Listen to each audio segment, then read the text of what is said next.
Hey guys, Assassin Glasgow here. We're back with another story time with Glasgow. And I am gonna be honest, I've been trying so hard to figure out how to record this. I tried 3 times to start. I recorded one full length one just with all my thoughts, but I felt it was way too scattered and so I scrapped it. And so I don't know which try this is.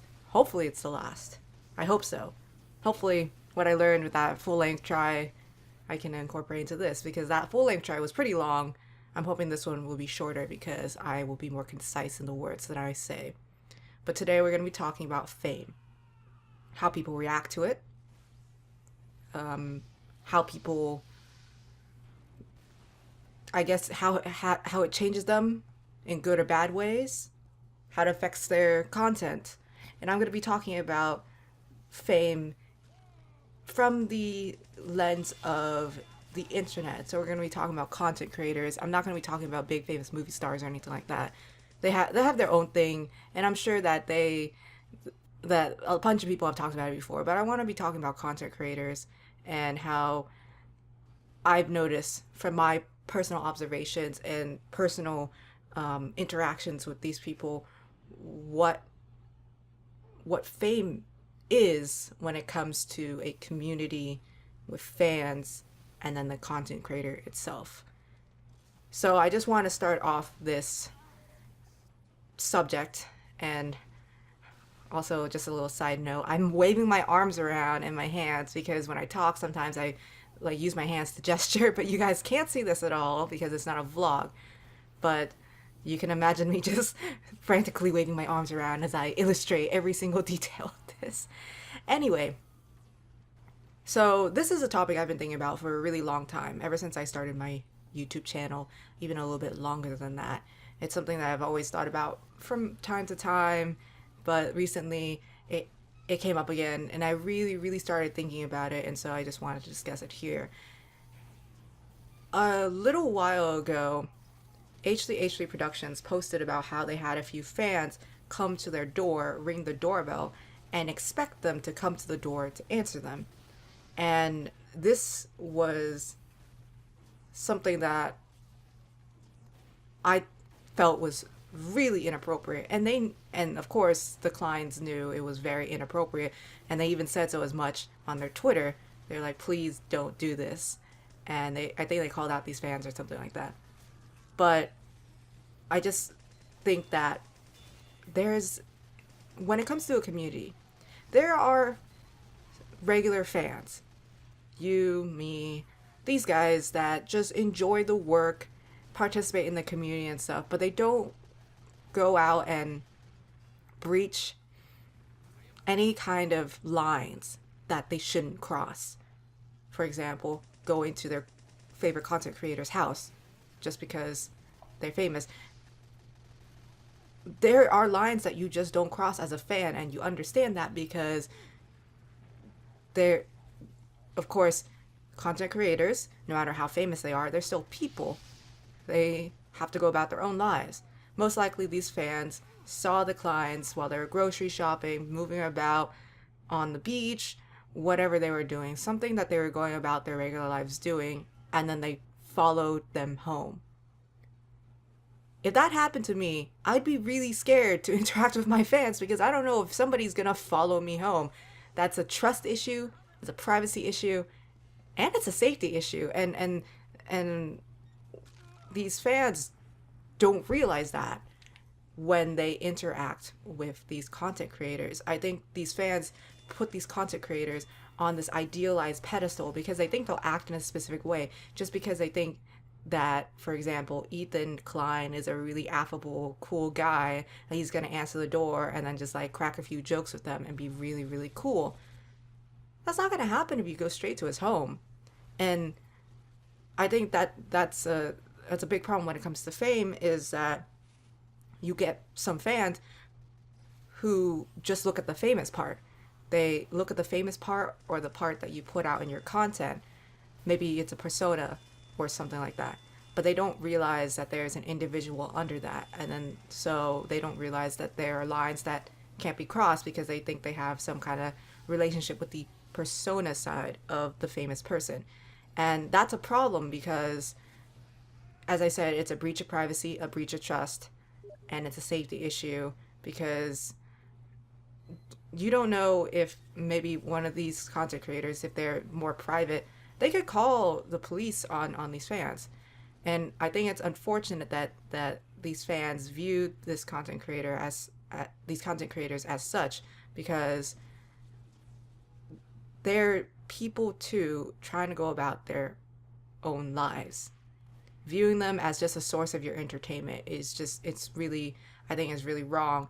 But I think that's what happens when you get famous is some fans only see what you put out, like what they see from your personality and your videos or your streams or whatever. They think that's who you are in real life, which may not be the case, and it leads to this like really gross exaggeration and idealization of how you are as a person, which leads to scenarios like this because maybe they feel like if you're really friendly, they're or they really like you, that it's appropriate for them to approach you in that way. And this is not the first time this has happened. Unfortunately, this has happened to several other people on YouTube and I think on Twitch as well, where they've just had people follow them home or break into their house, and these are people who don't post their addresses anywhere, to my knowledge at least. I don't think the Kleins did. I think they were just followed home, which is really scary. But unless you're Jake Paul, these guys don't have their addresses posted anywhere, but people still found them and they still, to some of them, trespassed into their home. There was I remember there's a YouTube creator who had these teenage girls trespass into his home and just go through all of his stuff while he and his girlfriend were gone. And then when he came home, he found that they were doing really inappropriate things to his clothing on his couch in his living room. And it's insane that these super obsessed fans would think it's absolutely okay to do that. And I think, unfortunately for him, because of that incident, he stopped making content. So it's a really bad hand to play with when fans do that, because when fans do that, one, it affects the normal fans, because if the content creator feels like if there are fans that are crazy enough to break into my home, then what is the point of making content? And it will drive them away from making new content. And that screws over the regular fans who did nothing. But it's hard to get past the fact that somebody broke into your own home and then used your work and their love for your work as a justification for breaking into your own home. And so I think it's really unfortunate when that happens. When these super obsessed fans like view this content creator as somebody that they can just go up and talk to at their house and just break in. But I think it hurts the content creator too, because then, as I said, they can't trust their fans as easily for whatever reason. They always hold them, like if they're already holding them at arm's distance, they're gonna hold them at like a mile's distance, not anywhere close, in any way, I feel. And then it's a privacy and a trust issue and a safety issue for them. And those are all concerns that I don't think content creators, no matter how famous they are, want to worry about. This leads me into my next topic, and it also deals with how fans view a content creator. This one's a little bit more of a personal topic for me because I actually did participate in this community. The community itself, for the most part, were fine. There are a lot of really cool people in this community, and it's not like the content creator is a bad guy, but there were definitely flaws both in the community and with this guy himself. But interestingly enough, I think there's a lot of the more obsessed fans in this community who didn't realize that there were necessarily flaws with the content creator himself. I think they viewed this guy on a big pedestal and an idealized version of himself, whatever he portrayed on his streams, which is more of like very, very active, very confident, very outgoing.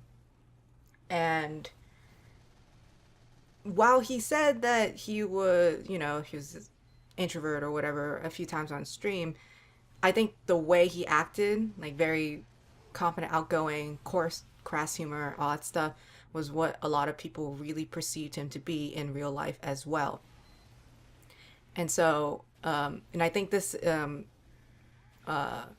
led to a lot of very varying expectations with his very extreme fans, which also led to a lot of things happening that crossed the line in the same way that's following somebody home to their house and trying to get them to talk to you at their door crossed the line.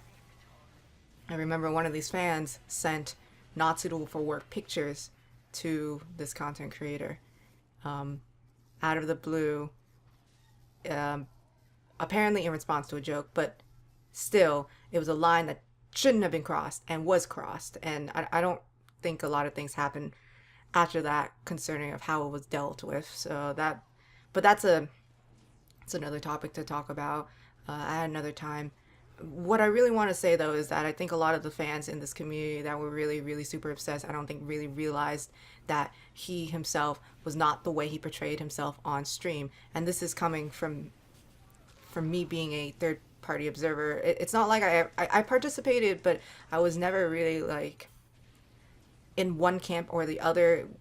I was very much an observer at times. Even if I never said anything, I was still observing a lot. And so I guess I just want to put a disclaimer that a lot of what I'm saying for this personal, for how I perceive things, is based off of what I observed. So it's possible that maybe I also didn't get everything, because there's only so much you can get as a third party observer. But so this is just from my viewpoint. But in my perspective, the way he presented himself off stream was more calculated, more quiet, more introverted, and definitely had a different way of approaching things than what I think he presented on stream sometimes. But I think a lot of the really obsessed fans thought how he was on stream was exactly how he was in real life, and that's not true. I think it's really rare you'll find somebody who is 100% exactly how they are in their content than they are in real life. I wish I could say that I was 100% in things that I talk about in my content too, but like I'm gonna put myself in that statistic. I'm not 100% with the things I talk in my content. I'm 100% with how I act, my personality. How I am in my videos is pretty much how I am in real life, and same thing with my streams. There's not really much of a change there, but in terms of how much I choose to disclose about myself and talk about these things, I'm not 100% with that. But of course, I think maybe I'm more of the extreme example of like being more true to yourself in your content. There are other people who are not like that. They present a persona in their content rather than how they really are in real life. And you can see this with a few content creators. There's a lot to list, so I'm not going to name any. But basically, that's what I felt was with this guy's content. It was more of a kind of a persona that he was putting on for stream, not really himself. And so I think it gave these fans a different idea of what to expect when interacting with him. How they treated him was completely different than how they would treat other people, I feel. And I think it was compounded with the fact that he didn't seem to view the fact that he had fame around him, and so tried to be more of tried to personally interact with some fans. However, I think because he kind of gave off that impression that he was more approachable, that they thought that they could approach him in different ways, which of course led to some lines being crossed. But I think for him, it was interesting because I don't think the fame itself interacted with him personally, like his personal relationships or anything like that, like or how he personally acted, but it affected his content. So I just want to briefly talk about his personal stuff. I think for him that the fame affected how he acted. It did not affect how he acted personally. However, the fame itself does change the conversation he has with his fans. He doesn't view it as that, but I think his fans, like, I don't think they both view it as that, but I think those really obsessed fans like viewed it as such, and they thought he was very approachable, and I feel like some of them only like him for his content, like what he has done, and not actually for him as a person. Whereas for him, I think he he is when he's talking to his fans personally, he's seeking more of a personal, like, yeah, this is me genuinely, and it's just not coming out for whatever reason. The reason why I think that he doesn't really think about his fame when he interacts with people that are his fans is that I had a personal interaction with him, and I just want to preface this by saying I never really talked to him that much outside of his content. And I talked to him sometimes on the Discord server that we shared, but it was just kind of like in passing, brief mentions, all that stuff. So I never really personally talked to him or discussed anything with him to any extent outside in private messages or anything like that. But I remember one time I changed my picture on Discord to be a picture of myself after a wedding I had attended. So I was all dressed up. And before, I had never posted a picture of myself. I still don't really. I do sometimes, but I don't really post a lot of pictures on my social media accounts of myself. But for that time, I just felt like a change. So I just posted a picture of myself, and he immediately like saw it, and like he first asked me if it was me, and I said yes, and then he immediately kind of like started complimenting me on that, and it became kind of like a he kind of made it into a joke and all that stuff. But I remember after one stream, he personally messaged me, and he asked me, "Are you still dating your boyfriend?" Because I had mentioned I was dating um, a while back, and he said, "If not, then I wouldn't mind asking for more pictures or something like that, or like I wouldn't mind more pictures from you," which I thought was a very, very strange request for somebody I had never talked to in private messages, never talked to beyond a kind of like acquaintance capacity. Not even that, beyond a very, very general capacity. It was a very strange question to ask.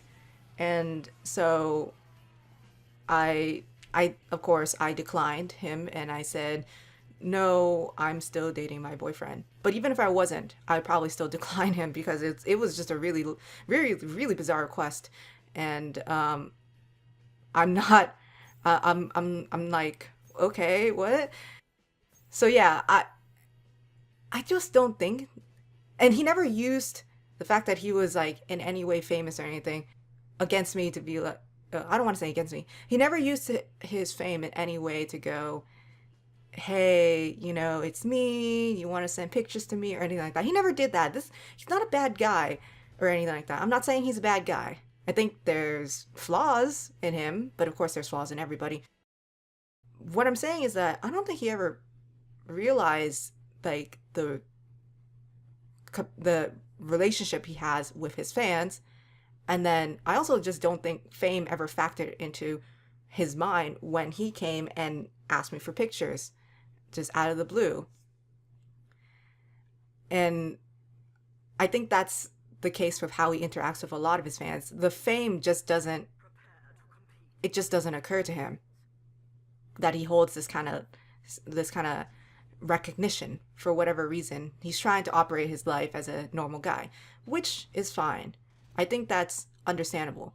But I think the fact that he treats it like that, and then he has very obsessed fans who put him on a pedestal for whatever reason and think he's super approachable. I think that combination kind of led to some problems, especially with his content, because I think he fell into the trap of, now that he has some fame and he has fans, they expect something out of him. And they expect him to do the same thing always in order to appease them and appeal to them, rather than doing something that he wants to do on his content and changing things because he wants to do it to his content instead of having it be dry and boring. This leads me into the next point of topic, so a little segue into that. Markiplier recently posted a video about how he felt his content lately was bad. It was poor quality, it wasn't good, and he wasn't having fun doing it. That was the biggest problem. He wasn't having fun recording his content, releasing these videos. And so he took a break and he put out videos that he really enjoyed doing, these skits for Halloween. And I think that's really important, because Markiplier has, I don't know, millions of subscribers, but I think he recognized the trap that some content creators fall into, which is when you're famous and you have this level of fame, now you have fans that expect something from you. They expect you to do the same thing over and over to appeal to them, and you think you have to put out the same content over and over in order to keep your fans happy, to grow your fan base, whatever the reason. But then you become unhappy doing it. I think that's a big problem that can happen to content creators when they get famous and they have any sort of fan following, is that you can have your audience basically dictating your content, which is not the greatest thing you want happening. Especially if you don't enjoy what you're doing with the content you're making. Why are you making that content? For what reason? Sure, I mean, I guess you can say it's for money, but then if you don't enjoy what you're doing, then just why not just change to a different profession, I guess, or do something different. I guess ultimately what I'm trying to say is that sometimes fame can constrict, and that's what happened with Mark. He realized that what he was putting out was constricting him. The videos that he was putting out was constricting him. And I'm gonna be honest, it's true. The videos he was putting out were not great. They were not really fun to watch. I've known about Markiplier since 2012, 2013, a long time ago, before he had millions and millions of subscribers. Back when he only had like 100,000 or something like that. Something relatively small in the scope of YouTube. It's interesting because around 2015 is when he started to grow really rapidly, and that's when his content started to change. I think he fell into the trap of, now that I'm gaining fame, I have to put out what's making me famous, what people want. I think that caused his content to suffer. It's the reason why I stopped watching his content around that time, because it was just not very good. So it's unfortunate that happened, but I think it's also really good that Mark realized that was a problem and decided to take a break so that he could find himself again, I guess you can say, take some time to himself and make videos that he enjoyed making. I think with the content creator whose community I was a part of, he fell into that trap too, that he was playing just whatever was appeasing to his audience, but it was not that he was enjoying playing it for whatever reason. And he would try to do something else, but then his people would watch him, would complain or whatever reason like that, and he would just go back to the same thing. But I think it's like, if you're not happy doing what you should be enjoying doing, especially if you're not making money off of it or anything like that, you shouldn't cave to the whims of one subset of your fans. If your fans enjoy you for you, they'll stick with you throughout the content that you put out. And even if some fans leave because they don't enjoy the new content that you're trying, a change of pace, other fans will come in. But I think it's the change, the fact that you lose people. That's the scariest part for people when they become famous like this. It's the fact that you lose people, and so they're not they're less willing to change their content because of that, which I think is unfortunate. For me, I only play stuff that I really want to play, and I don't try to play like one thing just because that's what I built my audience off of. Like, for example, this is something I've noticed too, and I'm a small streamer, so I'm not saying this is like accurate for big numbers, but like I played Dark Souls for a while, Dark Souls 1 and then Dark Souls 3, and then after that I switched to Ace Attorney and played all those games. But definitely some of the people that came for Dark Souls did not stay for Ace Attorney. I think that some of them even unfollowed me. That's fine. It doesn't bother me. They're two different games, maybe two different people enjoying the things. But there are some people that have stayed with me no matter what, no matter Dark Souls or Ace Attorney or whatever other game I play next. And those are the people that I think are really, really cool. Which, by the way, thank you guys if you've stayed with me for streams, for the content that I put out. And same thing for you YouTube people that have stayed with me through all the series I put out. Just want to throw it out there. Shout out. But anyways, just a little wrap up in terms of my thoughts for being famous and fame. For me, I hope that I never get affected by fame in any way like what I talked about in this video. I want to be able to interact with my fans without having to worry about privacy or safety or anything like that.